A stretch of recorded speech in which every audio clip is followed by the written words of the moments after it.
Shalom Bapak Ibu, saudara-saudara sekalian yang dikasihi oleh Tuhan. Kita akan mendengarkan renungan firman Tuhan di pagi hari ini dengan tema menikmati anugerah Tuhan. Nats yang akan kita baca di dalam Mazmur pasal 90 ayat yang ke-12.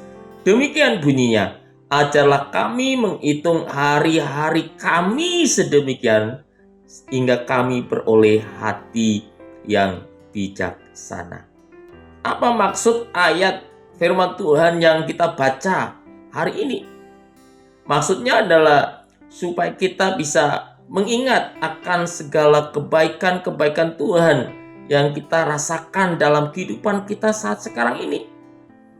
Kalau kita masih diberikan kesempatan untuk hidup, menghirup udara, kita juga menikmati pengampunan dosa dari Tuhan, menikmati damai sejahtera, sukacita ilahi ketika kita percaya kepada Tuhan.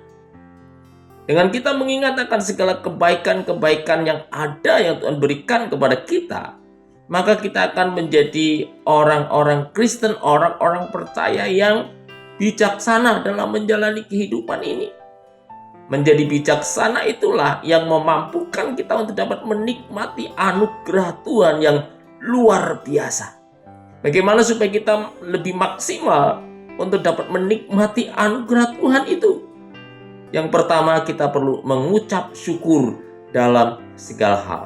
1 Tesalonika 5 ayat 18 dikatakan, mengucap syukurlah dalam segala hal sebab itulah yang dikehendaki Allah di dalam Kristus Yesus bagi kamu. Kata mengucap syukur itu dalam bahasa aslinya disebut dengan eukaristio. Aku mendapatkan anugerah yang baik. Yang baik yang dimaksudkan bukan dalam arti yang indah-indah, yang bisa kita nikmati dalam bentuk harta kekayaan, ataupun dalam keadaan kita sehat, dalam keadaan tidak ada masalah. Bukan itu saja. Tetapi juga dalam keadaan kita punya masalah, dalam keadaan kita sedang ada dalam pergumulan, dalam keadaan yang tidak baik pun kita perlu mengucap syukur. Dan itu dikehendaki oleh Tuhan. Tuhan mengajarkan kepada kita supaya kita terus mengucap syukur dalam keadaan apapun. Karena kita tahu bahwa Tuhan itu ada beserta dan akan menolong kehidupan kita sekalian. Setelah kita mengucap syukur, maka yang kedua adalah jangan sampai kita lupakan Tuhan. Ini penting sekali. Di dalam Ulangan pasal 8 ayat 11 dikatakan, hati-hatilah supaya jangan engkau melupakan Tuhan Allahmu dengan tidak berpegang pada perintah, peraturan, dan ketetapannya yang kusampaikan kepadamu pada hari ini. Apa artinya? Apa maksudnya? Dalam kita menghadapi segala sesuatu, menghadapi pergumulan, menghadapi masalah kehidupan sehari-hari, seringkali kita terfokus pada masalah-masalah yang ada.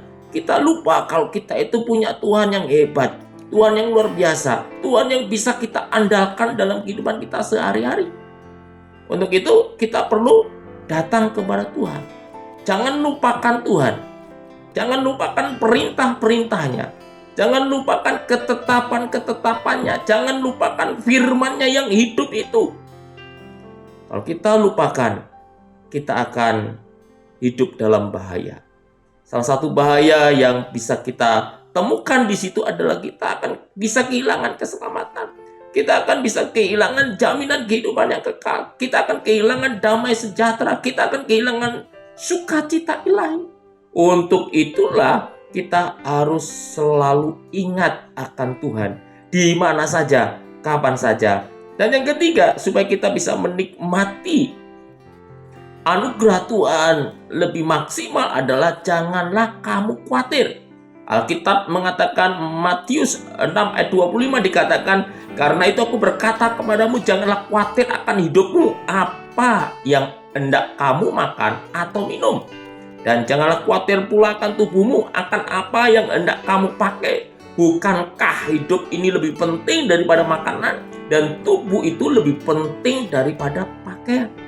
Kebenaran firman Tuhan itu mengajarkan kalau kekhawatiran itu akan menggerogoti sukacita kita.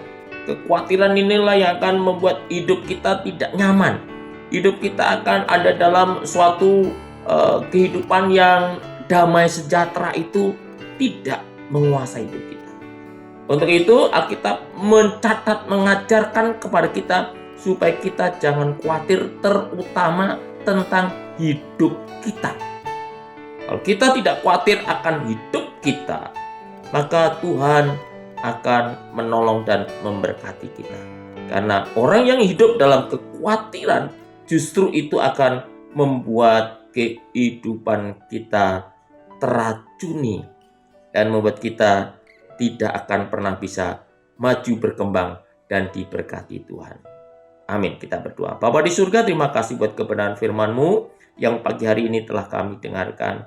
Tanamkan, meteraikan dalam kehidupan kami, sehingga firman-Mu menghidupkan kami sekalian. Dalam nama Tuhan Yesus kami sudah berdoa dan mengucap syukur. Amin.